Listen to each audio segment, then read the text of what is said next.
First, I want to thank each and every one of you for coming here today. Thank you. I love this guy. My goal is that when you leave tonight from this lecture, you're going to understand ESP a lot better and how to access it. That each one of you has the ability, but the ability, of course, is paying attention to it, understanding how to pay attention to it, and control your thoughts, using your thoughts to access it.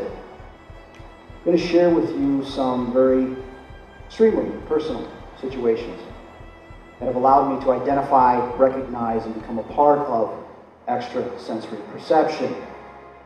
How many of you in this room have had precognition, a dream, a vision of something to occur, and it has happened, or also ESP, or you've received a message or something about something you have found out that it's been validated? Please raise your hand. Majority of the room. So, those that raise their hands are familiar with this connection that it exists. You're going to learn even a little bit more. For those of you who have not, I hope that you can gain some of the things I'm going to tell you today so that you can access that and pay attention to it.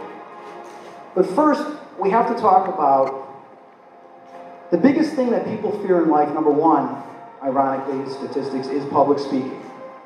It's the biggest fear that people have, even before death. People are more afraid to get up on stage than to die. There's nothing wrong with that. But when it comes to death, as a world, we have some misconceptions. Other cultures fully understood it and they try to share it. Religion tries to give us some peace in understanding it, as well as other things. But still, there's that fear of death. However, what we have found is, in many cases, if it's not by tragedy or by accident, people that are older, whatever, tend to know when they're going to die. They have this sense, this feeling that it's time. How many in this room have known if somebody's going to die, a vision, or they've told you and they've died? Please raise your hand. Okay, we've got about half the people in the room. The one thing I found out when I was younger was I was able to tell if somebody's going to die. And it was like, it didn't start out that way. I just remember my grandfather saying to me, he's like, you know, I might not, he was at my house, came to visit my mom, my sister, and myself, and he's with my grandma, and he says, you know what, I might not be around much longer. I remember this, I had all these posters of like Charlie's Angels and Bo Derek and everybody on my wall, and he's looking around, you know, my room going, what the heck's wrong with this kid? But he's like, I may not be around much longer. I said, Grandpa, don't talk like that. He says, you know, I just want you to take care of your mother, do this and that. He died 2 weeks later. He had a heart attack while he was outside washing the car. My grandma, my dad's side of the family, had triple bypass surgery. The third time she was going to have surgery, she said to me the day before the surgery, says, you know what? I'm done. Can't take it anymore. What do you mean, Grandma? She goes, I'm letting go. I've been in this hospital 6 months. I'm not going to take it anymore. And I said, Grandma, don't say that. And I said, well, all right, Grandma, if that's what you want, then can you come visit me? She's like, what? You're crazy. I said, no, come visit me. You know, my grandma wasn't into any of that stuff. But the next day, when she had the surgery, she didn't make it through the surgery. She was basically brain dead. While I was by her side saying goodbye, because I had to take a flight later that day, she was hooked up to the computers, everything. And I said, Grandma, I know you can hear me. If you can hear me, just let go. Give me a sign. All of a sudden, she went right back into her body. Her eyes opened up. She went, looked at me, reached for me, and went back down. I screamed bloody murder in the emergency room. The nurse came in, and she says, well, that's impossible. My dad's like, oh, you imagine. I said, no, I didn't. She did. She died an hour later. So it's her way of saying goodbye. When I was doing the TV show Dead Famous, my job was to connect with some of the celebrity spirits. And doing that as a medium, most of the time we went to the place that they died. I was able to see moments before their death, and their transition after their death. How, I don't know. But I felt it and experienced it. It became really interesting to me. People say, were you afraid of death? No, I've died many times through other people. It's the way I handle that. But a friend of mine, I never forget, he's in the car. We were going out to some nightclub in Chicago, He says, well, I'm afraid to die. I said, are you able to tell if I'm going to die? And I'm like, no, I don't like to do that, man, especially with friends. He's like, well, what about you? I said, yeah, I know how I'm going to die. He's like, how are you going to die? I said, I'm going to have either a brain tumor or I'm going to have something wrong with my head, my brain. That's how I'm going to die. He said, well, how do you know that? I said, I don't know, he just told me. A few years ago, I was doing some regressions and everything, and then all of a sudden I see these past lives, but then something happened where I saw myself in a hospital bed, wasn't able to move, and I'd been there for a while and I just wanted out. My soul was saying, God, I don't want to be in this body anymore. And next thing you know, I'm out of my body.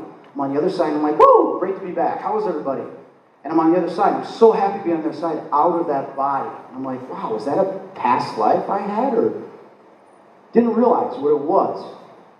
So more, I started to think that maybe it was this life. Well, what I'm about to share with you, I don't know how to explain it than to just tell you. But been going through a lot of things in the last 5 years. I had a car accident back in 2009, suffered a traumatic brain injury, suffered from post-concussion syndrome. Been on many different medications from the doctors. Some have worked, some have been horrific. Luckily, what I'm on now is calming me down, it's helping a lot. But I still suffer from chronic neck pain every night, hard to sleep. It's been very difficult to deal with, especially last year. So you go through all these things in your head, and you try to tell the universe, how am I going to get through this? How am I going to deal with this? So I made a decision in January to make adjustments and changes in my life. I said, I'm really going to have to try hard to get through this. I'm going to have to do some things, so I need your support. This is what I said to the universe. I need your help. But ironically, I started getting these feelings I wasn't going to be around much longer. And during a conversation with a friend of mine, she says, yeah, we got to get together and have pizza, go out. And I said, she kept changing her plans. I said, I may not be around much longer. She says, what are you talking about? I tweeted that. I texted that to her. Another friend, same thing. I said, I might die. Get in a car accident, something can happen to me the next day or two or week or whatever. She's like, why are you talking about it? I don't know. A friend of mine, beginning of January, said, hey, I'm going to Costa Rica, and do you want to come with? And I'm like, well, I don't know. He says, hey, listen, don't worry about the hotel room. I've got a hotel room. You can stay with me. Just take care of your airfare. So I looked at the miles and said, I can swing this. This will be great. It'll be a chance for me to get away. I haven't been on a vacation since 2009. I need to get away, clear my head. So I jumped at it, but I started getting bad feelings. So the week that I was going to go to Costa Rica, called up my best friends right now, Eric. Him and his wife and his kids, I love them. They live in my subdivision. I said, listen, I'm going out of town this week. I'm going to Costa Rica. I just want you to know something in case I may not make it back. He said, what are you talking about? I said, I may not be coming back. He said, why? I said, I just had this feeling. But I wanted to tell you in case something happens to me that I was able to tell somebody. I also went over to my mom's that week. I had a bad feeling. I sat with my mom and I was telling her everything, telling her where everything was. I sent an email to my sister, my passwords, everything. I even said to my mom, I gave her a hug, and then it hit me. I said, Mom, don't you go dying on me while I'm gone. And she says, you're just going to be gone like 5-6 days. I said, yeah, there's, some reason I'm worried about losing you. She says, no, you'll be fine. I'll be fine. So I'm about to go on this trip. It's the day before. And it's Wednesday morning. My flight was leaving Thursday. Wednesday morning, I wake up to an alarm going off. I hear this alarm going off, and I go, what the hell is it? I look at the clock, it's 5:15, and I go to reach for the clock. I'm like, wait a minute, that's not my alarm. I'm hearing these bells, these chimes, ding, ding, ding, and all the voice says, remember this number. 5:15? Yes. Okay. What the heck? And I'm like, great, woke me up, quick fall back asleep. Went to saw my doctor, Chicago Neuroscience Institute. I said, hey, anybody with TBI's had where they hear sounds and stuff? He goes, would you get a ringing in your ear? I said, no, it wasn't like this. And then the clock says, remember this number, 515. I was like, no. He was like, maybe 515 means something. I said, yeah, maybe. So the next day, I get up early, I look at my itinerary, everything. My flight's leaving at 5:15 in the morning on United. Whoa, am I not supposed to be on this airplane? And you get that thinking, oh my God, I'm going to die in this airplane? So I'm like, well, there's something I'm going to learn from this. The universe is telling me, guiding me, so I'm going to go anyway. But if I get that dread when I get to the gate to not go on, I'll know, don't get on that plane. So as I go through the airport, I'm like, you know what, I'm hungry, I want some coffee. I stop at McDonald's, I'm in line, and I get my receipt, and it says, your number's 518. I started laughing and go, University of Blue, it could have said 515, right? You know? And all of a sudden a voice says, look up. Look up, okay. Now serving 515. Oh my God. 3 515s within 3 days. Within 24 hours. This has got to mean something, right? It's a message. Does it mean something? Not mean something? Well, you need to look into it. So I get on the plane, I go on my phone. What is the meaning of 515? You can do this yourself. Angelic meaning of 515 is to stay positive. You've been through some tough times. The angels are trying to tell you that you are just around the corner for good things to start happening. No matter what it is, you must be motivated and positive, no matter what. I'm like, whoa, okay. And it said some other wonderful things that I needed to hear that I asked the universe for change. This was an ESP, a sense of extrasensory perception that I was recognizing, paying attention to these messages. So I arrive in Costa Rica, get off the plane, see my buddy, we go to the hotel, I start telling him about this. He doesn't believe in stuff. He's like, you know what, that's got to mean something. He goes, well, ask the universe again, give you another sign. So I said, okay. So I'm sitting there at the pool, looking at the clouds, close my eyes, I start seeing magenta in my mind. I start seeing this color, bright color magenta. I'm like, what the heck? And I'm looking around, and then all of a sudden I start seeing it also in the sky. That's my feet, by the way. This is an actual photograph of the pool where I was sitting. Are you jealous? Now, I made this. This is the actual clouds. I took the picture after I had seen this. Because when you're witnessing something, you're looking at this going, how can I be seeing this? Mike, do you see the cloud that's magenta? He's like, no, it's white. What are you talking about? I'm looking around. There's no spectrum. There's no rainbow. There's no nothing. I'm seeing this. And I'm watching this thing rotate and move around as if it's a presence. And I'm sitting there going, all right, this is a sign. And then slowly it fades away. So I look up magenta. It's telling me the same thing. Stay positive. Stay motivated. Confirming what the 515 said.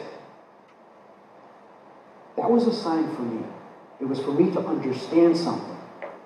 But each one of you within your life, you also will receive a message at some time when you need it most. The problem is that we don't all pay attention to it. Today we sit there and we look at our phones and we take selfies. We get so caught up within ourselves, texting and Facebook, we don't even see the clouds.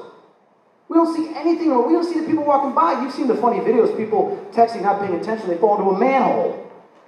They trip over stuff. That's the problem with us. We are so going in such a different direction that we're losing our spirituality, our connection with the universe. So I decided, I said, okay, universe, obviously I'm supposed to be here. I'm probably going to die in this trip because that's what I'm getting. But I have a proposal to you. And this is what I've learned all the years I've been through stuff. You can ask the universe stuff and they will present things to you. I said, send me a message. Have me be out. Have a complete stranger come up to me and say, I have a message for you. And deliver what I need to change within myself. As a person, what do I need to work on and what do I need to change? Better yet, make it a female. Right? Come on, I gotta throw that in there. I said, make a female come up and say, I got a message for you. I told my buddy this while we're laying at the pool. He said, all right, we'll see if it happens. You think it's gonna happen? I said, I'm not gonna even bother. It's in the universe's hands. Here we go. The very last day that we are in a certain part of Costa Rica, the next day we're going to San Jose, back to San Jose. I'm sitting at the bar, I'm relaxed, had a great time. Oh, let me back up a second. I went out into the ocean every single day. There's a lot of things I can't do because of my neck, so I went out there and I meditated. And it's the most amazing thing. If anybody can swing it, go somewhere where the ocean is when the sun's out and meditate, do your prayers, meditation, yoga, whatever it is. I went out there and I surrendered and I said, I prayed, there's the sun. I said, God, I don't want to die. I know I'm supposed to die on this trip, or I'm going to die soon. I don't want to deal with this pain anymore. I don't want this, but I have things I want to do. I don't want to die. And I broke down. So tell me what I need to do. So the second to last day, we're at the bar.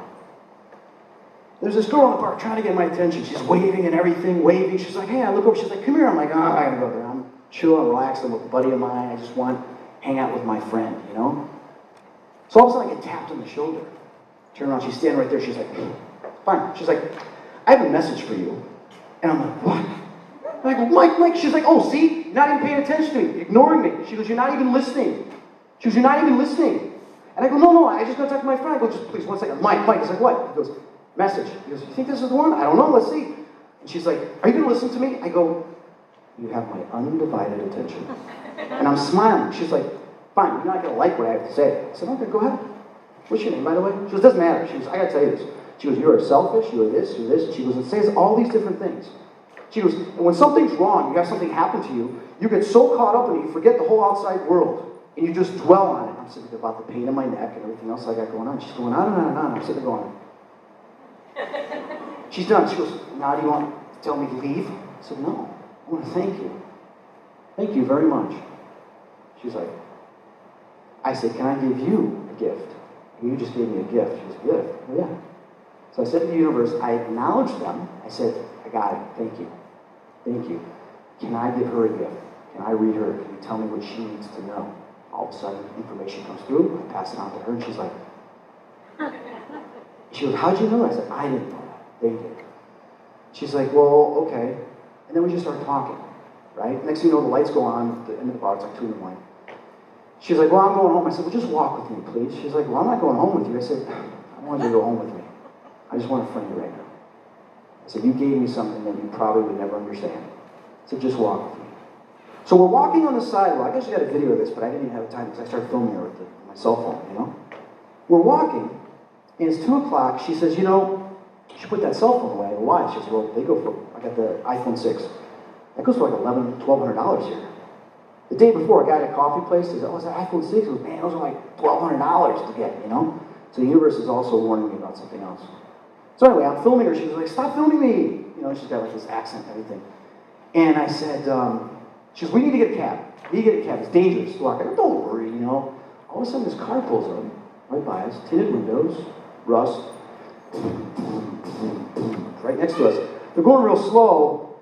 I'm just watching them, you know, and then they turn around, they go back. We're walking, they turn around, they come again. We're walking. She's like, oh my God, I think they're following us. I said, nah, don't worry. She says, they're following us. She goes, we should get in a cab. I said, listen.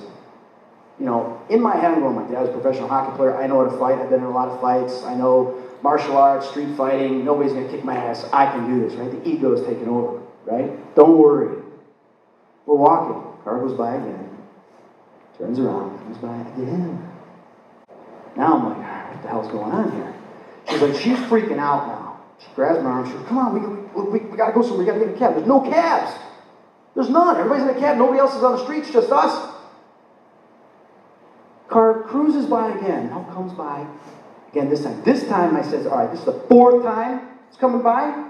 Something's wrong. And I stop. And that's where everything stops and your ESP kicks in. And it says, you have a choice right now. It says, you either get in the cab or something's going to happen. And I'm sitting there going in my head, I go, there's no cab. Miracles. The universe plays miracles. Cab pulls out of the alley in front of the car. She goes, oh my God, there's a cab. And I'm like, oh my God. So it's coming. She goes, we should get in the cab. I'm like, no, I want to see what these guys are going to do. And the voice says, Chris, it's not about you. What about her safety? Oh, I didn't even think of that. You know? Cab comes over, get in the cab. Throw her in the cab. Jump in the cab. The car floors it right behind us, puts on the brights, starts honking, spins around, goes about 89 miles an hour, and takes off. All of a sudden, saw myself in a hospital bed hooked up to a life support system. My lung was punctured. I was dying. Fades away. Just changed my future. If I wouldn't have got in that cab, they would have got out what she was saying. They would have shot me, stabbed me, take my watch, take my phone, and I would have been laying there. I felt it. I saw it in my head as soon as it went away. And I said, oh my God, I just changed my future. I just changed my past. And I told her, she's like, I told you, this could happen. And I'm like, I believe you. I believed her because I saw the reaction of that car. They were mad. They had sitting duck, and that duck jumped in the car. I was shocked. I was so shocked that I sat there going, my God, I finally made the right decision, you know? Made so many mistakes in my life. I made the right decision. The next morning, I'm sitting down with breakfast with my buddy, and I'm thinking about this. And ironically, when I was on this trip, I texted my sister, said, listen, my phone's off, but you can text me, I use the Wi-Fi if there's any emergency. She's like, you'll be fine, have fun.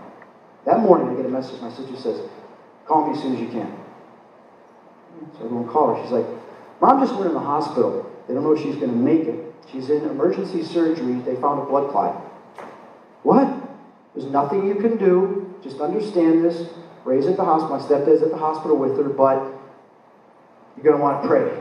You know, my sister starts breaking down because we lost our dad 5 years ago. And I'm like, I just sat there and I said to my buddy, I'm like, oh my God, I almost died last night.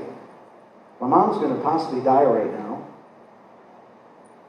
What can I do? Nothing. I said, no, I can't do it. That's nothing. So I went out into the ocean. I surrendered again, and I said, listen, don't take her away from me. I said, you can't let her go. I need her. But better yet, I know what I can do, just to prove to you how serious I am. I went on Facebook, my phone, posted a thing on Facebook, and I said, I need prayers.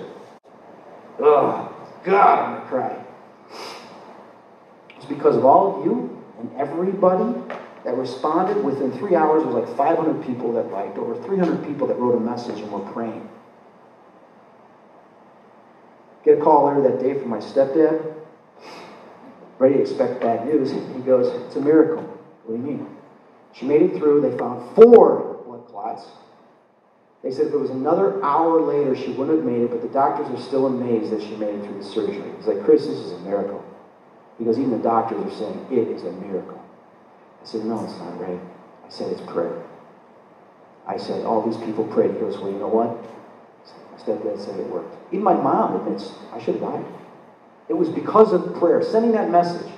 And prayer is a part of ESP because you're sending a signal, a thought to the other side, and you receive something back. But you recognize that message that you received back. I made a decision too. I made a decision to get in that car. To not only change my future, but to change the future of my mom.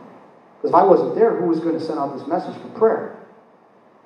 So, by being selfish and saying, no, I want to fight these guys, I want to see what they're going to do, I was forgetting about all the other responsibilities that I had. This is one of the keys to having ESP, recognizing it and connecting with the other side, is not being selfish. Get rid of the ego, because it's not about you. It's about everything else that you are responsible for and you are a part of. That's the amazing thing about extrasensory perception. To perceive things that are going on within your environment before they happen. To sense messages that are coming from a higher intelligence and a higher consciousness. But also to react to them. Acknowledge them. I'm fortunate that growing up, my mom was also a teacher to me when it dealt with ESP. She taught me about ESP as a child, because I had dreams that would come true. My mom had dreams that would come true as well, as a child, but also as an adult. Here's one of the precognitive ESP things that occurred to my mom.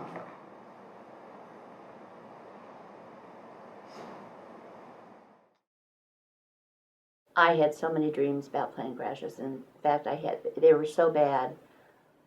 They would usually, when I would dream the dream, I would be outside of it, looking at it while it was happening. And about a week or two later, there would be a plane crash. This happened to me all through my flying career. Worst one was Flight 800, which was TWA Flight 800, that went down in New York into the water. I had been on that plane about a month or two before, that same exact aircraft. I was in Hawaii. We had a mechanical on that airplane, so I was working the upper deck. We had stairs that went the plane. It was a 747. So I thought, well, I'll go back and talk to the flight attendants in the back, which I did.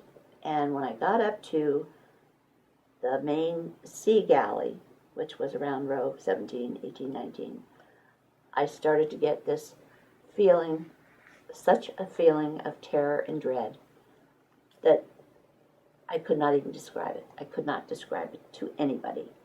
And the closer I got to first class, I was getting weaker and weaker and feeling this horror, just sheer horror.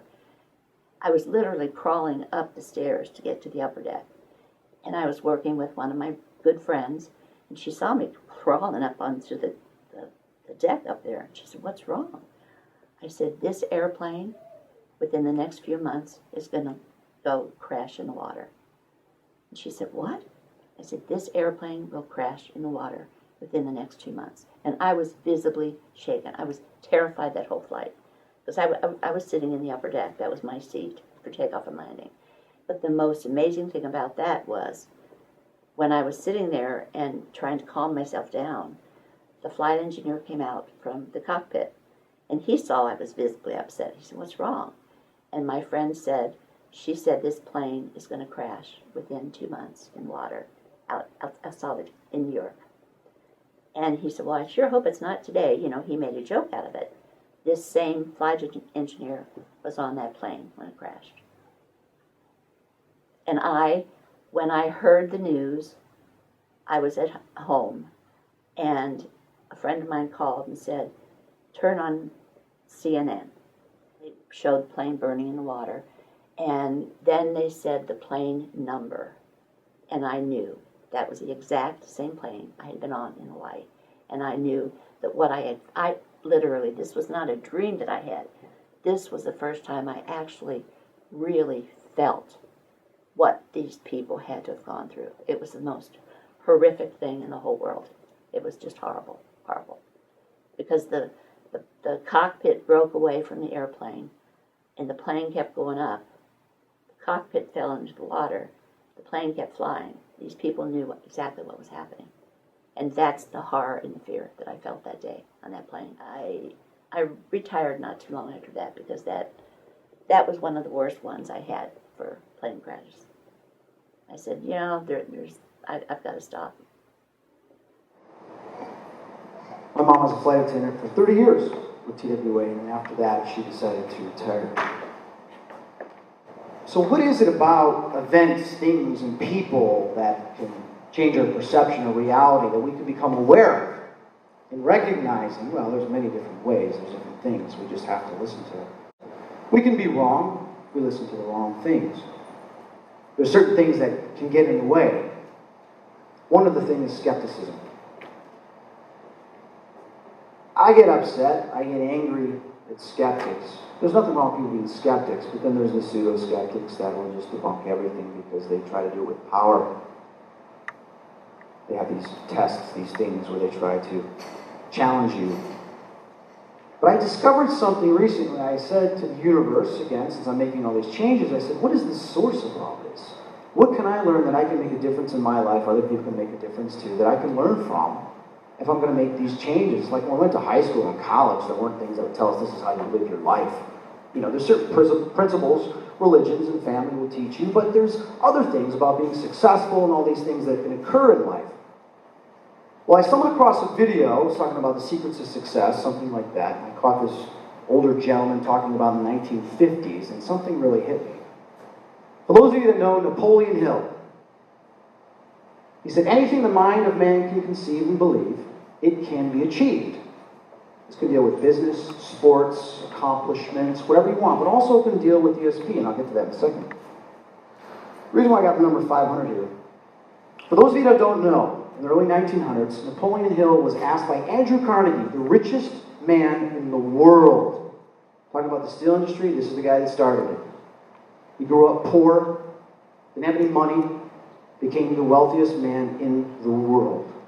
Became friends with a lot of the other famous and successful people. Thomas Edison, Henry Ford, Roosevelt, Alexander Graham Bell, the Wright brothers, you name it. When you're the richest man in the world, you get to know everybody.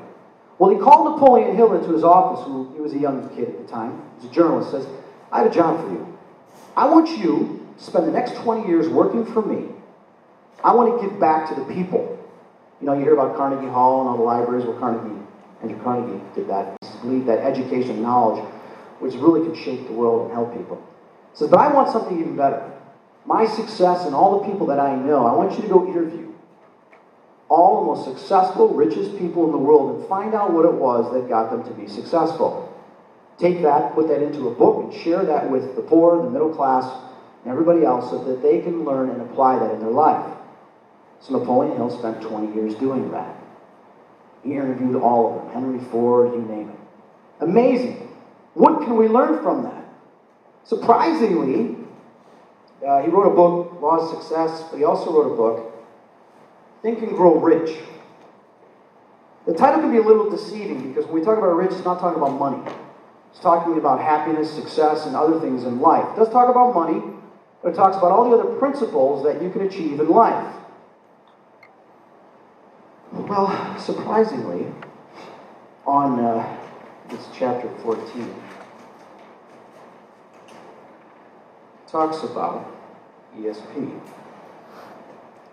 This book was written in 1937. Sold over 60 million copies, probably close to 80, maybe 100 million now. One of the most successful books ever published on self-help and motivation. States here from the book, the 13th principle is known as the sixth sense. The sixth sense is that portion of the subconscious mind which has been referred to as the creative imagination. It has also been referred to as the receiving set through which ideas, plans, thoughts flash into the mind. The flashes are sometimes called hunches or inspirations. The sixth sense probably is the medium of contact between the finite mind of man and the infinite intelligence, higher consciousness. And for this reason, it is a mixture of both the mental and the spiritual. It is believed to be the point in which the mind of man contacts the universal mind. It's even better. Through the aid of the sixth sense, you will be warned of impending dangers in time to avoid them, and notified of opportunities in time to embrace them. He got this from majority of the 500 of the most successful people in the world. Thomas Edison, Graham Bell, the Wright brothers, all the people that have given us our technologies, our success, and our industry today. There comes to your aid and to do your bidding with the development of the sixth sense, a guardian angel will open to you at all times the door to the temple of wisdom. Ideas, knowledge, forewarnings, messages. This isn't religion. This isn't some crazy guy saying, praise God, or anything like that. This is someone that is business-oriented, sat with the most elite of our time in technology and business, our generation, our United States has ever known. And they're telling us the sixth sense exists. Where's the skepticism in that? Here's the thing. He says, the sixth sense comes as near to being a miracle as anything I have ever experienced. And it appears so only because here's his humanity coming to play, not ego. I do not understand the method by which this principle is operated, but he's saying it exists. I don't understand it, but I know it exists. He also says this much the author does know, that there's a power or a first cause or an intelligence which permeates every atom of matter and embraces every unit of energy perceptible to man. That this infinite intelligence converts acorns into oak trees, causes water to flow downhill in response to the law of gravity, follows night with day and winter with summer, each maintaining its proper place and relationship to the other. This intelligence may, through the principles of philosophy, be induced to aid in transmuting desires, dreams, desires, hopes, wishes, into concrete or material form. The author has this knowledge because he has experimented with it and has experienced it. What does that tell you? Careful of your thoughts. Control your thoughts. Be positive. Make things work for you, but believe in it because the universe is behind it. So, One of the things that's interesting too is the flower of life. You can learn a little bit about this. If you go to my website, ChristopherFleming.com, I posted a blog about flower of life. I also posted chapter we just spoke about, Napoleon Hill's, on my site. So you can read what he talks about, as well as access a free PDF file of the book, Think and Grow Rich. But the flower of life goes back to the beginning of man, talking about this circle. This circle represents our current beginning awareness and consciousness. And as we go to one side of it, to follow an idea or a dream, it expands. And then we go to another side, another side, another side. And what happens is, it grows. And this flower of life continues to grow with more intelligence, more knowledge, and more awareness.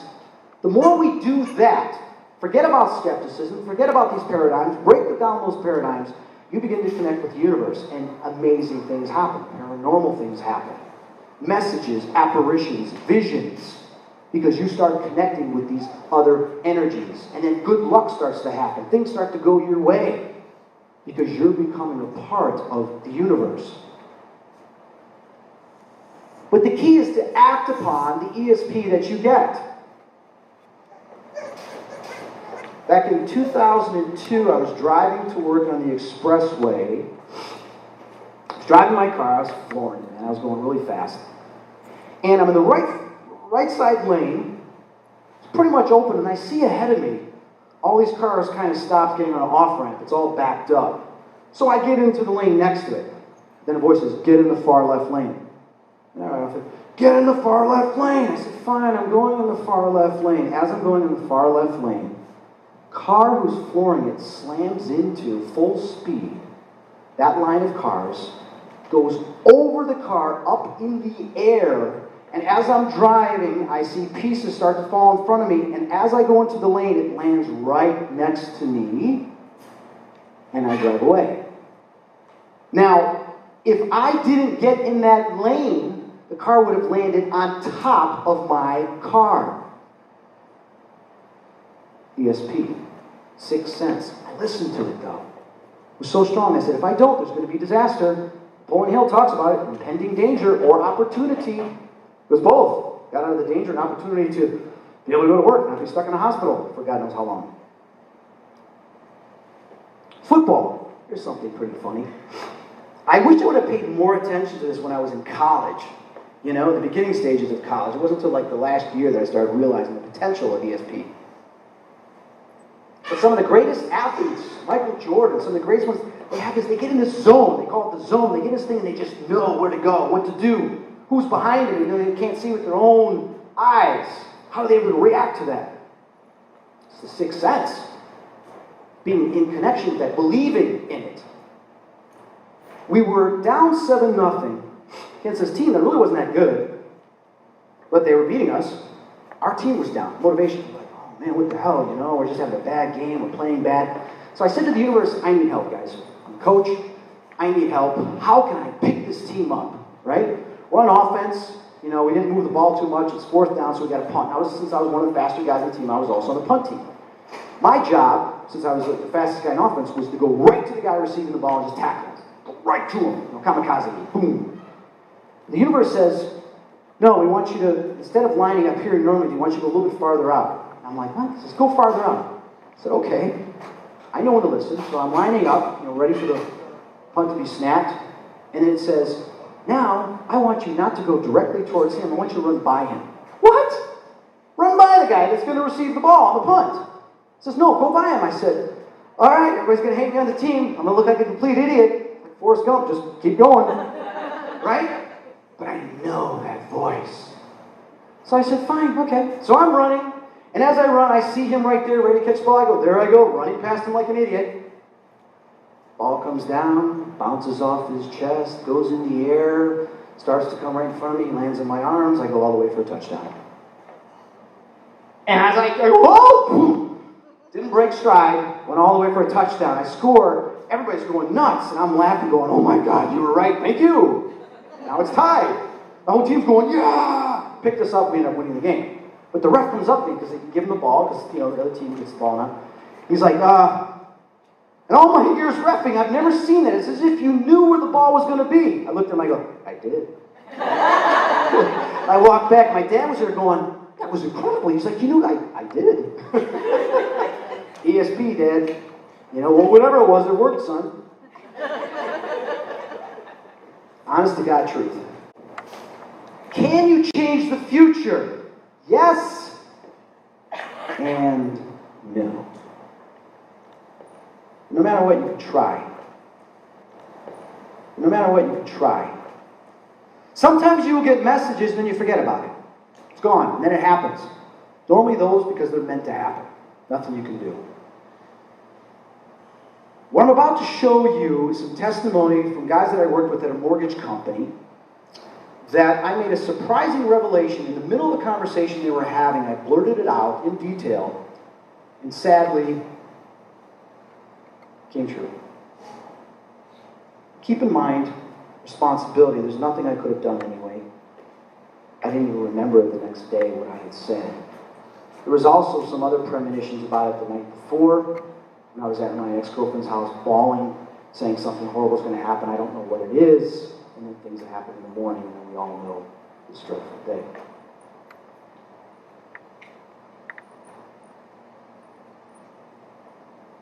I started working for Pillar Financial end of '99, beginning of 2000. Yeah, we left Mortgage Bankers then, and we were all together. Yeah, we went over Oh, that's there right. in 2000, that's correct. Yeah, we were at Mortgage Bankers prior to that. I remember. And prior to that, it was prison mortgage. We bounced around. And what was funny, and you'll probably edit this out of there, Chris, but at Mortgage Bankers, Don wanted to hire you, and I didn't know you that well. Yeah. And I remember reading an article in the paper that you had done an interview with someone, and you had written that you had told the interviewer that you had seen orange ghosts. Yeah. And I said, Don, I don't know, we want to hire someone that says he sees orange ghosts. but I liked you, and we got along well, and I go, okay, let's try it, but remember, he sees orange ghosts. And he does. Chris, I told Rick, I go, I don't care what he's seeing as long as he produces. Right, produces. You just wanted the override. Oh my God. Both you guys are pretty skeptical. I mean, Rick, you didn't believe in ghosts. You don't No. believe in ghosts. No. And I know you and I used to have conversations about that, and you says, don't believe UFOs, ghosts, you don't believe any of that stuff. Right. And then Don, you pretty much didn't believe in any of that stuff either, did you? I don't believe in anything that I can't see. What I wanted to do is reflect on something that happened back in 2001. August of 2001, when we were in the office, we were at Pillar Financial. I remember we were at Walden Offens Square. You had said something. You yelled out about, oh yeah, just like Chris said, World War III is going to happen. And then I chimed in. What do you remember from that conversation? Oh, we were just talking about what might provoke World War III, because I think that's something that lives in everyone's mind. What do you remember of what I said? You basically said that there would be an attack in New York at the trade centers that would be the beginning of it. Okay.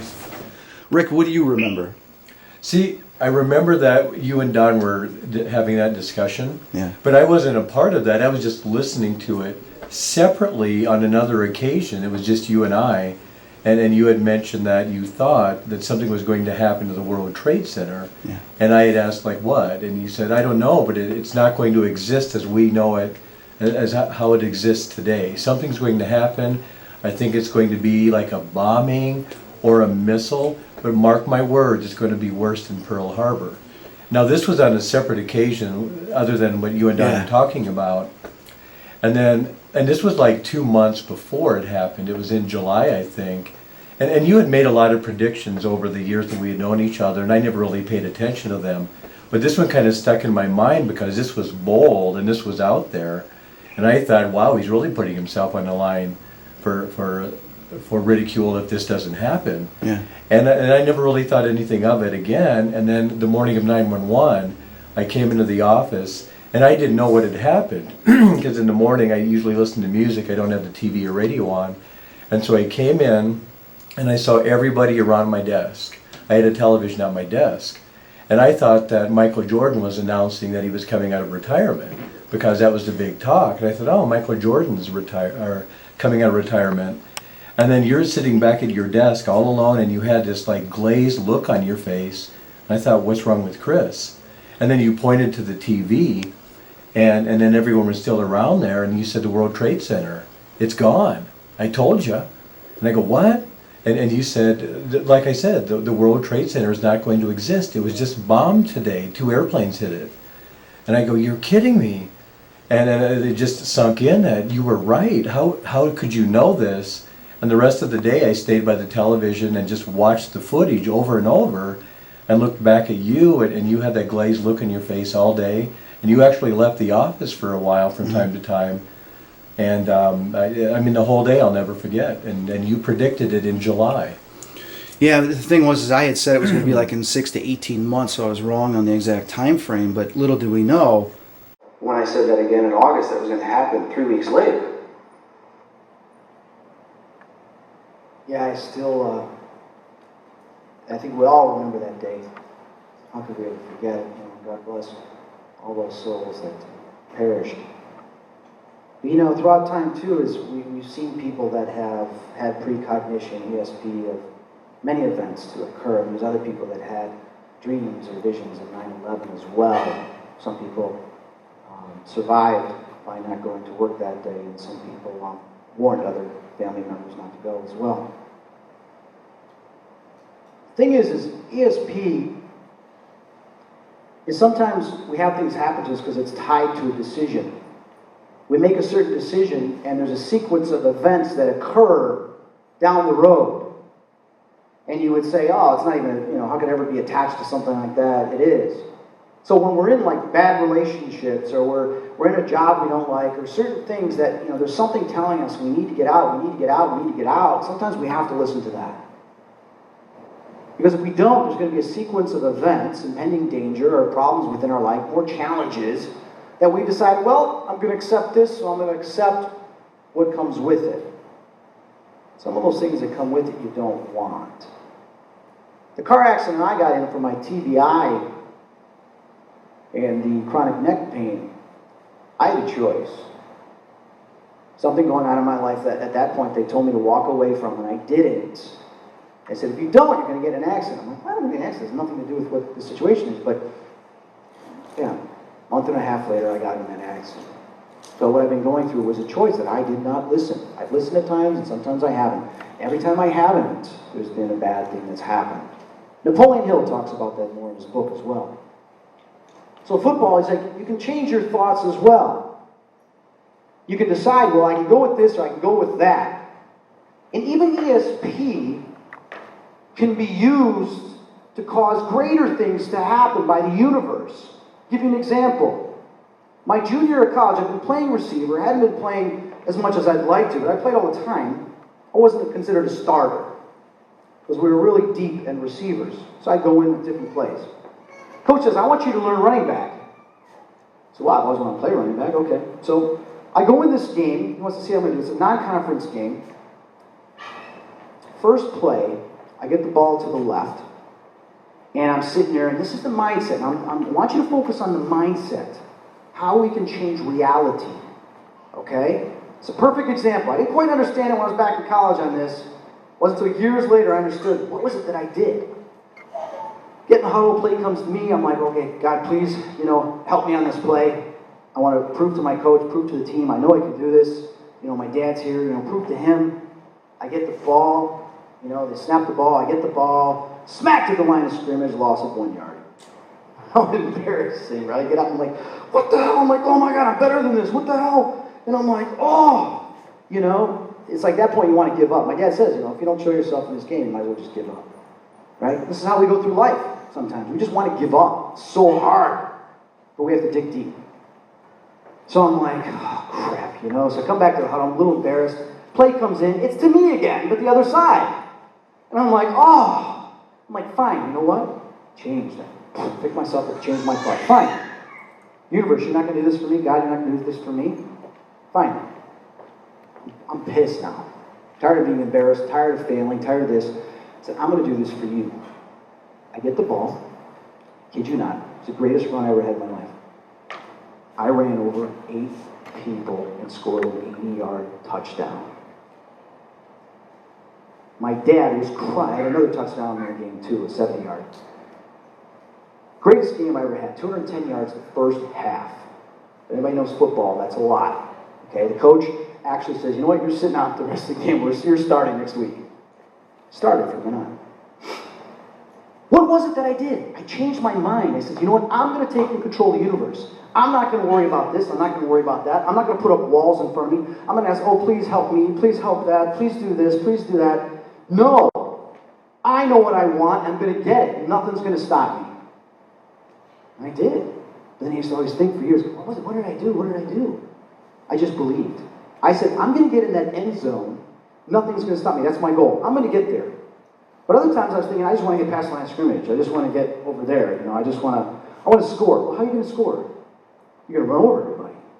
You're going to do whatever it takes. If you're going down, you're not accepting defeat. You're not going down. I didn't go down. One time I was going down, I put my hand up, went right back up. Kept going. Like every time you thought you were going down, you were getting up. You weren't even down. So I didn't give up. And that's the thing, you don't give up in life. You have to keep going no matter what. It's part of ESP too. Dreams, listen to them. When you have dreams, if something warns you about something, pay attention to it. And the outcome in the dream may not even occur, but it's something that you have to listen to and learn from to change within yourself or others that is going to benefit you.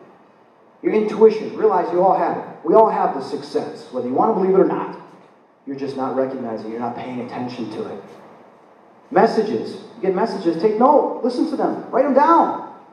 A lot of times they are warnings that can change your life or others. Listen to my examples. Science can't explain everything. They're fascinated by what they're discovering in quarks. We all know doctors and scientists have done incredible things in this world, given us great inventions, cured and healed so many people. But they're human just like anybody else. Some of them, the ego gets in the way. Some of the stories I've shared with you, the ego gets in the way from actually connecting with the universe and doing even more and receiving more. What does that ego sometimes say? No, this is the way it is and that's it. Well, Nobel Prize-winning physicists have proven beyond doubt that the physical world is one large sea of energy that flashes into and out of being in milliseconds, over and over again. They realize that nothing is solid. Everything could be possibly a hologram. It's flashing and going back and forth. Apply this to when you watch a movie. What are you watching? You're watching a picture. 24 frames per second that are moving so fast, you're believing that it's actually moving and doing something. And it's not. It's fantasy. It's not happening in front of you. It's moving so quick, your brain can't tell the difference. But yet, there it is. Looks like it exists. They believe the same principles going on with us. We're all particles. We're all atoms. We're made up into a physical form based on a certain vibration that's moving at a certain speed that makes you look solid. And even interact solid because it's moving at that vibration. The laws of observation states one of the most bizarre premises of quantum theory, which has long fascinated philosophers and physicists alike, states that by the very act of watching, the observer affects the observed reality. What this means is, when you get down to the smallest thing you can, the quarks, what they've done with particles, they've looked at this and said, okay, hey, we're going to get it to this or it's going to do that. But every time a person observed it, it did something differently. Sometimes it wouldn't do anything until it was observed. This blew their minds. Which they began to realize is that our thoughts, our consciousness, what we believe, affects the building blocks of the universe. Prove it. Quantum physics, quantum theory is proving this. In October 1927, the Fifth Solvay International Conference on Electrons and Photons got together. 1927. Perhaps the most famous conference was I just said that. Where the world's most notable physicists met to discuss the newly formulated quantum theory. The leading figures were Albert Einstein and Niels Bohr. Einstein was skeptical of many things early on in his life. Didn't believe in God, didn't believe in any of these things. He was disenchanted by Heisenberg's uncertainty. If anybody watched Breaking Bad, that's where they got the name from Heisenberg right here. Uncertainty principle. He remarked, God does not play dice. Bohr said, yeah. Einstein, stop telling God what to do. This was a pivotal point because they discussed laws of observation, uncertainty, all that, where things could be affected by observation, by our own thoughts. This is when it began. Quantum physics shows us that the world is not the hard and unchangeable thing it may appear to be. Instead, it's a very fluid place, continuously built up using our individual and collective thoughts. So if ESP can give us messages and warnings, but also our own thoughts can change things, manipulate things. Some of the greatest inventions have come to people instantaneously. The guy, I think it was the guy that got the DNA, final DNA strand or whatever it was, just popped right into his head, had a dream about it. It's the universe using us through ESP, our senses, to give us that information. Everything you see in our physical world started as an idea that grew as it was shared and expressed till it grew enough into a physical object through a number of steps. It starts as an idea, the chair, everything, your clothes, fashion, iPhone, had to start somewhere and it becomes a reality because we create it. This is a quote. There's many different quotes that Einstein had said early in his life that was skeptic, and then later in his life he changed his mind. He began to accept the principles of quantum physics like, oh my God, there is something there. He says, but on the other hand, everyone who is seriously involved in the pursuit of science becomes convinced that a spirit is manifest in the laws of the universe, a spirit vastly superior to that of man, and one in the face of which even our modest powers must feel humble. That there is something, there is a program, there is a consciousness, an intelligence that is in control of everything. And science, we just have to admit, we don't know what it is. We don't have to say it's a God. It's something natural that we don't understand, but it's there. The great thing is, like Napoleon Hill said, from learning from all these people, is we can access it. Here's something interesting too. Ben Rich, former head of Lockheed, father of a stealth bomber, died not too long ago. Someone asked him, Ben said to somebody during the conversation, because I want to know, because time travel possible and this and that, he said to the person, how does ESP work? The person said, I don't know, all points in time and space are connected. He goes, that's how it works. Ben used ESP as an example, stating that all things are connected. Well, if you look at the aspect theory experiment, other experiments that are done with particles, entanglement theory, spooky, Bell's theory, is one particle, even if it's separated, put in a different container, still connected, still communicates with the other particle, which they say is one part of the universe communicates all the way on the other side of the universe. Communicates. What is prayer? You send a prayer, a thought somewhere else, it's going a great distance to someone, another dimension, whatever it is, they're receiving it. Well, why can't you receive something back? You can, because it's connected. And that's what he's saying. All points in time and space are connected. Lynn Buchanan, I worked with him in 2006. He did the remote viewing project for Stargate. Spent 4 days with him. Some amazing stuff he shared with me, 3 other people. But he talks about sixth sense, which is locality. Using your sixth sense of danger or something that's going to get in your way, it's going to hurt you. You turn around, oh, there's somebody staring at you. Those types of things. The seventh sense, he talks about non-locality. Something from a great distance in the universe, a message that you receive. And like what they did with remote viewing, taking their consciousness somewhere else and accessing it. Now, I asked spirits because one time during the spirit box, they were talking about things I was thinking about the day before and that morning, but I hadn't thought about it in like 8 hours. And they're spitting it out. I'm like, what the hell? You guys are like talking about stuff from yesterday and this morning. So I asked them a question. So you're able to read my mind of all past, present memories? So it's easy reception. Your thoughts don't stay in your brain. You're like radio signals, like towers. You're sending a signal right now, sir, whatever you're thinking about, whatever else is being projected in this room. Everybody's thoughts are being projected in this room, bouncing off of everything. The thing is being able to access that and connect with that. Spirits are saying, hey, we're not stuck in a brain, we're not stuck in a body, okay? We're spiritual beings, we are conscious energy, so it's easy. We just receive all that stuff. We can either see it or we receive it. Because we are that part of energy that can send and receive. You guys just haven't understood that yet. But then again, you're in a physical body, so you have limitations of time and space. This is going to blow your mind. It blew mine. So, one game when I said when I was in college that a guy had blew out his knee and I was on his crutches. You shouldn't do that, it's bad luck. I said, I'm not going to blow my knee. And 3 weeks later, I blew my knee playing football, my ACL, my left knee. And then I always said, I'm going to continue playing, but I will stop playing when I blow my other knee. So when it went from 1987 was when I blew my left knee. It was 1996, 97 when I blew my right knee. But the week before I blew my right knee, I had a bad feeling about that game. Someone says, don't play. Whatever you do not play. You're going to blow out your knee. I'm not going to blow my knee. I was in the best shape of my life that year. I said, we have a successful team, we're undefeated, I got to play. No, don't play. Just don't play that game, or your career will end. Fought with it. I even went to a doctor because I kind of twisted my ankle to see if he would tell me not to play. I was looking for someone to tell me not to play because I wouldn't listen to myself. I was too cocky. I was in great shape. I loved football.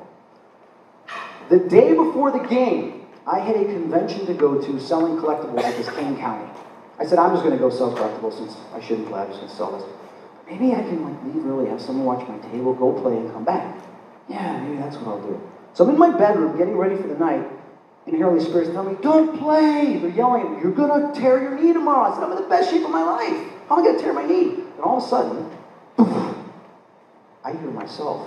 Myself is telling me, Chris, your knee will be blown, do not play. And I remember looking up in my dresser going, and I didn't see myself. I felt it, I'm like, oh, now I'm going crazy. I'm hearing myself tell me not to play.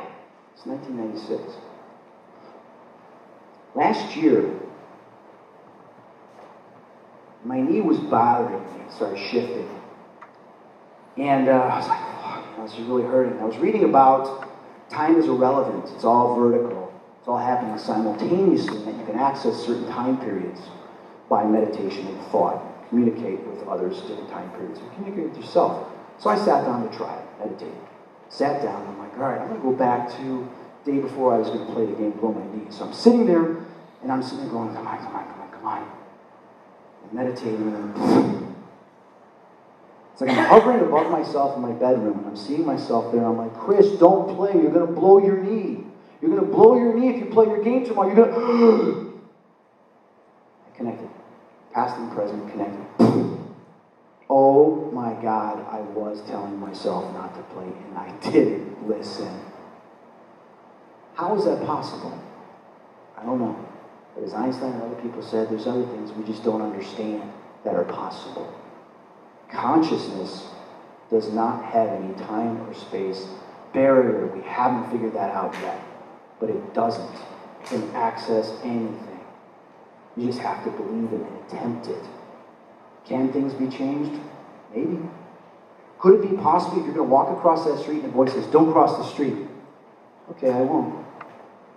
That in another reality, you crossed that street and were paralyzed the rest of your life, and all you thought about was if you could have told yourself not to cross that street. But yet in another reality, you did tell yourself not to cross that street, and you didn't get in the accident. So who's to say that this deja vu, or sometimes these messages, are ourselves? From a higher consciousness or from the future? I believe, God, yeah, it's possible. Definitely. This is interesting. If we really narrow things down and not think of ourselves just as a body, what is your body made of? Well, 9 systems comprising body, circulatory, digestive, endocrine, muscular. You all learned this in school. What are those made up of? Tissues and organs. What are tissues and organs made of? Cells. What are cells made of? Molecules. What are molecules made of? Atoms. What are atoms made of? Subatomic particles. What are subatomic particles made of? Energy. We're all energy. Pure energy that is vibrating, put together, and somehow knows how to put it all together. Some computer program says, this is what it's going to be. Boom, this is what you're going to be. So we break down the body, mind, and spirit. You and I are pure energy light in its most beautiful, intelligent configuration. Energy that is constantly changing beneath the surface, and you can control it with your powerful mind. All of us, when we look at the bigger picture, we're all part of the universe, all part of a powerful human being. When you really get into the molecular structure, it's amazing. It's a miracle, all of this. How does your cell know to become an arm? How does your cell know to become this and that? It's like programmed. So, the body, what you see with your eyes and experience with your body, is the physical world, which we shall call the body. The body cannot create, it can only experience and be experienced. That is its unique function, through our senses. Our senses allow us to interact in this experience. Our body is, in effect, created by a cause. This cause is thought. When we do stuff, our thoughts tell us to walk over there, our thoughts tell us to do this, we want to have babies, we have this, we want to create a building. Body doesn't really do it, our thoughts do it. And our body just experiences it. Thought cannot experience. It can only make up, create, and interpret. It needs a world of relativity, the physical world, the body, to experience itself. So our purest form is thought. We're soul and spirit, that is consciousness, conscious energy. To be able to have an experience, we need a body to be able to interact. We want to create, so we're creating with our thoughts this whole world. It's vibrating at a speed so that we can have an experience and create a form, a body to be in, to participate, and interact with one another, and interact in whatever our path or destiny is that we've set out. Spirit is all that is. That which gives life to the thought and body. Holds it all together. Our soul, our spirit. Our body has no power to create, although it gives the illusion of power to do so. This illusion is the cause of much frustration. You hear about the big thing now is everybody's talking about, well, all your diseases and your sickness is caused by your thoughts, your emotions, problems you have that are festering inside you, and they turn into disease. They turn into this. There's a lot of truth to that. How is it some people can, through prayer, all of a sudden become cured? People that start to maintain positive, I'm not going to accept this. Some of them survive, get perfectly healed, or their cancer disappears. Is that the cure-all? I'm not saying that. But I'm saying that there may be something to that the positivity does make a difference. Thoughts do. So consciousness. The key thing that even Napoleon Hill talks about, the number one lesson he talks about, you always be in control of your thoughts. Don't drift off. Procrastination, all these things are preventing you from accomplishing your experiences, preventing you from connecting with the universe and ESP, receiving messages. We're drifting so bad now, more than we ever have. And look at all the things being thrown at us. Netflix, cell phones, selfies. I mean, we're getting excited and turned on by looking at ourselves in a camera, sharing it with everybody. Look at me, look at me, look at me. Yeah, but what about all these other things that are going on? Hey, it's fun, enjoy it, but keep in mind where your true power and potential is. It's not in a selfie. Breathing. You stop breathing, you die. Right? Anybody here want to argue that? Any skeptics about that? Okay, thank you. We're on the same page. The soul knows this. So do all the yogis and meditation.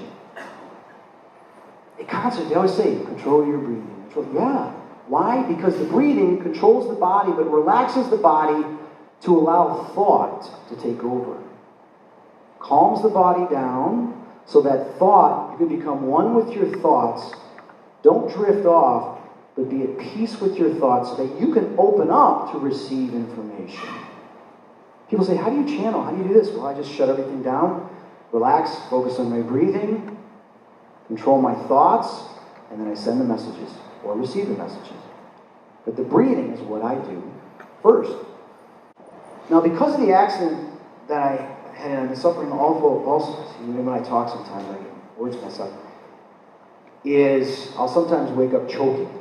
Get sleep apnea, the muscle in the back, 3 different spots, we have on x-rays now, will just collapse, and I'll stop breathing, and then I'll wake up and start breathing again. And I'm not going to go into all the other medical stuff, but what had happened is I started having out-of-body experiences the past couple of years. And they were amazing, amazing, and I've shared with some of them in my other lectures. But this particular one really freaked me out because I was hovering above myself, looking at myself. And I'm looking down at my bed. I'm like, oh my God, that's me. My eyes are closed, and I'm like sleeping. And I'm just floating. And I'm like, oh my God, are you ugly? And I'm like, and when you're in a spirit form, you look at yourself because you know you're so much greater than. You look at yourself and you're like, my God, the body looks so different when you're out of it. But as I'm looking at it, I wanted to say something, couldn't say anything. My eyes opened up. And then I tried to breathe, and I couldn't breathe. And I'm floating above myself, I'm like, I couldn't breathe. I'm trying to breathe, can't breathe, can't breathe, can't breathe. And all of a sudden, boom, back in my body, I shoot up going, and I'm looking around going, what the, and I started laughing going, oh my God, I was out of my body. My soul was out of my body. So possibly I stopped breathing. And that's why my soul was out of my body. And my soul realized, hey, you're not dead yet. Start breathing again. And I started breathing again, and my soul went back into the body. Because as we know, if you stop breathing, you die. But if you breathe, the soul will go back in. An amazing experience. But that's why they talk about in meditation and connecting is controlling your breathing. You don't sit there and pray, go, after you do cardio or something like that. You stop, right? You stop, okay, get quiet, you relax, go into your breathing. You don't even realize you're doing it. You're like, okay, I'm going to pray. You don't realize you're doing it. Focus on your breathing if you want to connect more. Is there an afterlife? Absolutely. Thank you. Good night. No. In connecting with spirit, times when I connect with spirit, there's even things revealing that I write down that to me are even like, wow, this is good. I got to share this. Nothing is more true than it is here. In heaven, they said, nothing is more true than it is here. What an incredible statement. I don't fully understand what it means, what is all true, but on the other side, they know all truth, and that's what they are, is truth. Seen and unseen. The Spirit said to me, when you look at yourself in the physical realm, what it's like in the spirit realm, consider a tree. They talk about the tree of life. This is probably where it came from. They said, but why do you always see trees on the other side in these movies and everything in heaven? Because we have beautiful trees on the other side. Because it reminds us of the physical realm. Well, how so? You see above where you are. You see above the ground, right? You see the trees, you see the fruits, you see the birds, you see the leaves die, you see new leaves die, the changing of seasons. You see all that, right? That's earth. That's your physical realm. You don't really see this down here. You don't see all the life forms that are down here. You don't see the roots communicating with other roots of other trees. You don't see them absorbing the water, all the insects living on this, all the other life forms, and all the knowledge that's going on here to exist. Without this, you wouldn't have this. This is us. This is the spirit world. This is heaven. Everything exists here before it's here. Remember that. Wow, thank you. In the Bible, I found in Corinthians, it says there are celestial bodies and bodies terrestrial. But the glory of the celestial is one, and the glory of the terrestrial is another. There is a natural body and a spiritual body. This is our natural body. Our soul and spirit on the other side is the spiritual body. Spirit said to me, there was a soul that was trapped when I was at St. James Hotel. Sarah showed up, which was the girl he was in love with. And they're like, Sarah, what are you doing here? She had crossed over, came back for him. She said, you've been awakened. You now can see me and experience me on the other side. You've been so caught up in some of the things that you've done, negativity, it's kept an attachment that's kept you here. She says, heaven's inside you now. For me, I was like, what does that mean? What that means is, when you think of thought and consciousness, is how do you get to heaven? Communicating with other spirits have shared this as well. When someone's angry, depressed, whatever, they're stuck here, they're caught up in this negative and all these types of things, they're not aware of other things. You're looking at your cell phone, taking a selfie, you don't see the plane flying over, you don't see the bird fly over your head, you're caught up in this. It's what happens to certain spirits. They get so caught up in it, they can't cross over because they can't let go. Guarantee you. People collect the phones right now. See how far you guys get today without your cell phones. Where's my cell phone? When am I going to get my cell phone back? I need my cell phone. We get so attached to certain things. Think about the spirit world. They're no longer a physical body. Their thoughts are all that is. So if they're dying with depression or anger or whatever, they don't know anything else. They can't let go. When she says heaven's inside you, it means that that's how you get there. Is you change your thoughts. Put a little heaven in you. Which means start to think of happiness. Start to think of peace. Start to think of forgiveness. Think of laughter. Think of something positive. Your vibration raises, then you begin to see or experience that which is heaven. That's all you got to do. And then you can be welcomed into it. It's your choice whether you want to enter or not. Heaven starts inside you before you could even go. Change your feelings, you will change your choice. You must change your feelings and you will change your reality. Wow, this hit me hard. Football? Oh, great, fine. I'm not going to do anything for me. Boom. Loss of a yard. Oh my gosh, fine, then I'm going to do this. Change my reality, change my thoughts, change my emotions. Went and scored a touchdown. This whole year was all negative last year with the pain, everything. I said, I've got to change. I've got to do things. So I started to change my thoughts, change my emotions. Even though I'm in pain, I'm not going to focus on the pain. I'm going to focus on fun things, just to mask it if I have to. And change it. Wow, do I feel different. And this is what they were trying to tell me. Change your feelings. You will change your choices in life. Because new opportunities will come to you when you start to change your feelings. Because like attracts like. It says you must change your feelings and you will change your reality. You will change your life. But first, change your feelings. We get so caught in, well, if this good thing happens, then I'll feel great. Well, why don't you start feeling great now so that it will attract this good thing? That's the way it works. Don't believe it? Look at the particles in quantum physics. Laws of observation. It's right there. It's proven by science. It's always been proven by religion and spirituality, but it's proven by science. All is not forgotten, but it is forgiven. That's what they say on the other side. All is not forgotten. We know everything. We remember everything. But it's forgiven. That's truth. The proof of an afterlife is all there. Near-death experiences, out-of-body experiences, spiritual encounters, scriptures, scrolls, Plato and other philosophers talk about it. It's experience. Isn't everything experience? Quantum physics talks about law of observation and observing, and its experience is different for everybody. That's why we're here. Here's some amazing last moments of death people had. Steve Jobs, October 16 memorial service. Mona Simpson, his sister, delivered a eulogy in which she told her brother's final words, "Oh wow, oh wow, oh wow," as it opened up for him. Thomas Edison, the great inventor, is said to have uttered, "It's very beautiful over there," just before taking his last breath. It is beautiful, were the dying words of the famous English poet Elizabeth Barrett Browning. It's pretty interesting how it doesn't matter. It matters how you lead your life, yes. But in the end result, all is not forgotten, but it is forgiven. No matter how hard that is to accept.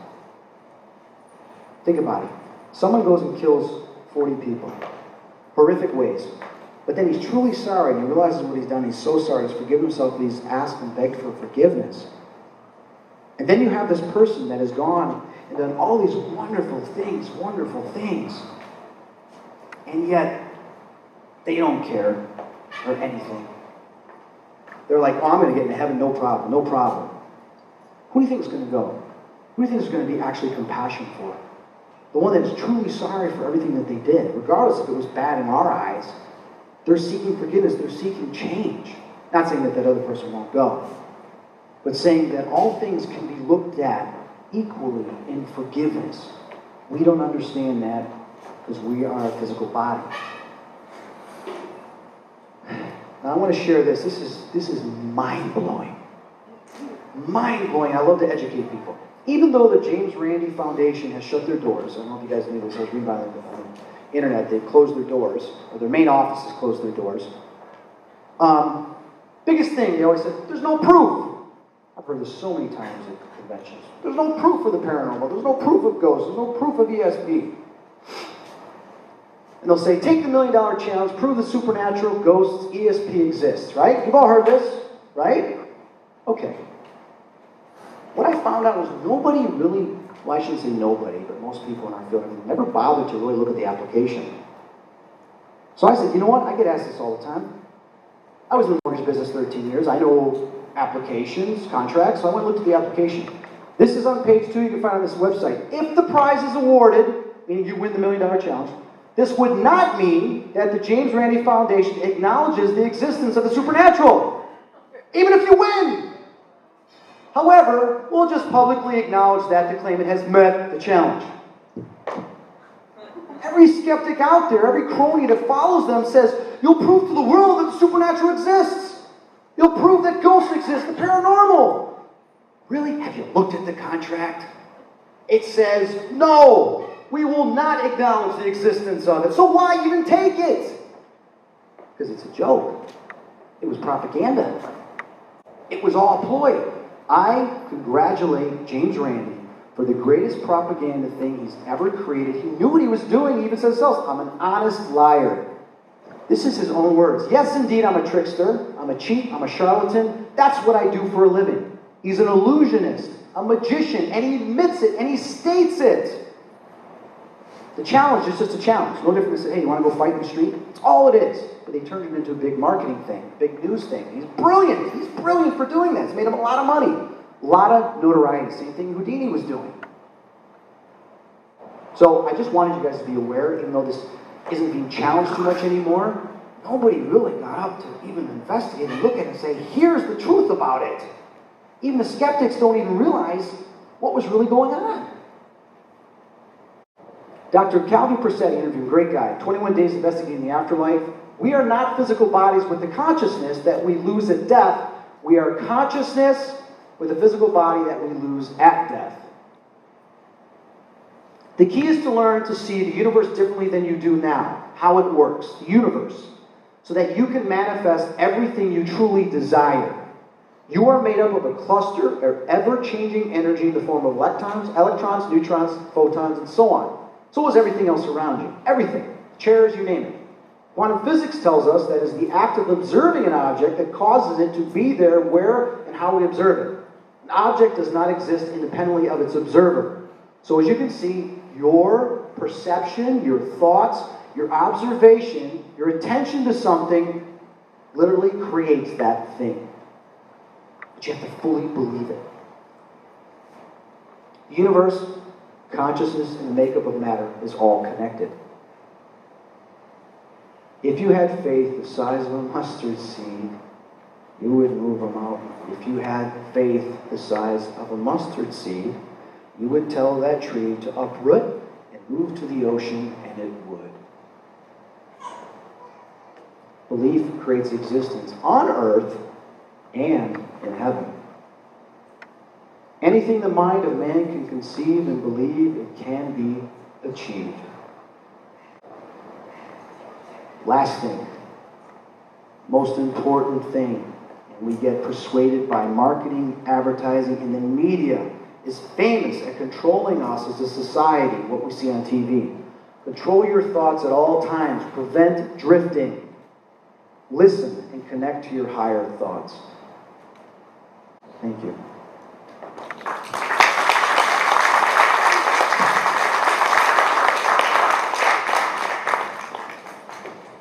I'll take a couple questions, and we're all going to go get dinner. Keep in mind tonight there's an investigation at the Holman Mansion. You can see Dana to get tickets if you'd like. Also, you can go to my website, ChristopherFleming.com. I have a page I put up there especially for you, so you can click on the link of the chapter talking about the sixth sense that Napoleon Hill talks about. But even he states in it that if you don't know my other principles, it may not make sense to you. So download his book, Think and Grow Rich, that I have on my website, and you could read that book. There's no cost for it. It's a PDF file. So it's a gift to all of you. Take the time, please, to read it. Yes, Michelle. So, after all these years of you talking with the universe, when are you going to shut up and just listen to us? I am now. Why do you keep arguing with it? I am listening now. Now? I made that choice. After when I got in that cab, I realized I can actually change things. And I changed, and I knew I could have changed things years ago. Other things I didn't even tell you that I didn't. I got so stubborn. You know, I'm a Taurus. Okay, that explains a lot. But no, I'm totally with the universe now. I walk up to strangers at the airport, whatever, and I tell them things and do things, and my buddies are like, dude, my buddy even said in Costa Rica, he said, I've never seen you so happy. I've never seen you so outgoing, this and that. I said, because I'm away from home, away from the negativity, but also I surrendered. Surrendered to the universe. I said, you know, show me what I need to do. Take me, you know. You help me here and there, and I'll do this for you. And I'm living to that. Sticking to that. Anyone? You mention the universe all the time, but you also mention God. What is the difference between listening to the universe and listening to God? Wonderful, wonderful question, and thank you for asking that. She asked, what's the difference between the universe and God when I mention that? Well, God, you can say, who's God? There's many different gods, different cultures, different religions. Even Moses said, don't worship a false god, this and that. So I like to say creator, actually, to believe in the creator. But even I'll use God because I was raised a Catholic. When I say universe, talking about the creator, angels, our loved ones, all higher consciousness that are praying for us and working with us to complete our mission here. So when I say universe, I'm talking about all of them. When I do my readings and say I'm communicating with the universe, it could be, God could come through, it could be an angel, it could be your spirit guide, it could be a loved one, it could be any one of them. But they're all connected. They all know what's going on at the same time. They all have that great love and admiration for each and every one of us. Real quickly, I had a demon attack 2-3 years ago where I saw this creature manifest, and I wasn't scared, and it says, we hate you, we hate you, we hate you. All of a sudden, this light came from the ceiling and attacked it, and the ceiling opened up. And I saw something that, I know it sounds crazy, trust me. Someone telling me I'd be rolling my eyes, and I apologize, for lack of respect of even saying that, but I understand how crazy it is. And I sat there watching this. The other person was with me was like, what are you seeing? What are you seeing? I said, shut up, I can't believe I'm seeing this. And I saw these angels come down and battle these demons. And I'm watching this going, I can't believe I'm seeing this. And I said to them, naively, I said, you do this for me? I said, no. We do this for everybody. Wow. It shows, yes, you have significance, but you all have significance. And we don't judge either person for greater or less. Each one of them we love, we go to battle for just as much. Those energies for us. That's a huge responsibility when you think about that. Whoa, if they're doing this, putting their life in danger all the time, and rooting for us all the time, don't you think we need to have a greater responsibility to get off our ass and start doing things? Because we have all these greater energies loving us and wanting us to succeed. It really means that we really need to start doing more. For others, and even for ourselves, to take better care of ourselves. Good question. Anyone else? Anyone? Yes. So do you still feel like you're going to die soon? I mean, are you still having those thoughts? I'm not afraid of death at all. I actually embrace it, just because I've been to the other side and back, other experiences that I've had, and I can't wait to go home. But it's not my time yet. I've got my book to write. I have a couple other things to do, and then if they feel it's time, it's time. I'm not even worried about that anymore at all. After that experience, they said it's always going to be here, heaven. Just I have to catch up. I'm behind. And you said you're behind. So that's important to me. Do you think you're done with the 515? Or do you still? No, I did look for it, and I even put it on my cell phone. I was driving to the gym about a month ago, and I said, okay, show me on a license plate 515, or something, on the way to the gym. I said, I know I'm testing you, just come on, and pull up, and there's a license plate that says like 6515. I'm just, whoa! And then another one said 51, and another car said 5. So I was seeing it everywhere. Sometimes you can see it everywhere if you look for it. But anyway, when you were just talking, I had a message, and some of you might not like this, but I really don't care, because the universe is speaking right now. I want everybody to stand up, please, and we're done. I want you all stand up. I want you all to come up to the front a little bit, okay? I'm not doing a blessing or a prayer. There are some individuals that are here today that the universe did not want to single out, that are in dire need of knowing that they are cared for and loved for. Those people know who they are, but since we don't single people out because all are equal, we want to give love back to them through one another. So I'm going to ask each one of you to turn around and hug the person next to you, to tell them that you are loved. And I want you to do that to 4 people around you right now. I want you to do that to 4 people around you to let them know that they are loved and cared for. Because there are some individuals in this room that need to hear it. They need to hear it. Okay? All right. That's it. If somebody wants to keep on hugging, go ahead. All right? All right, guys, go get something to eat.